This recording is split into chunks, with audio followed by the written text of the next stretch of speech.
अस्सलाम वालेकुम, रिश्ता टीवी की तरफ से मैं हूँ आपकी होस्ट रबीबा। कैसे आप सब, उम्मीद करती हूँ खैरियत से होंगे। आज मैं लेकर आई हूँ एक लड़की के रिश्ते के साथ हाजिर हुई हूँ।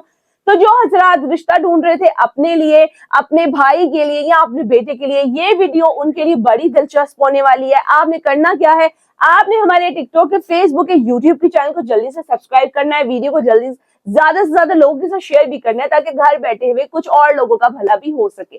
तो चलिए मैं बढ़ती हूँ आज के रिश्ते की तरफ, जो कि है एक लड़की का, जिसका कोड नंबर है 3004। इस लड़की की उम्र 24 साल है, जात इनकी सरदार है, कद इनका 5 फुट 5 इंच है, तालीम FSC है, वालिदैन दोनों हयात है, 2 बहनें 2 भाई हैं, ये सबसे छोटी हैं।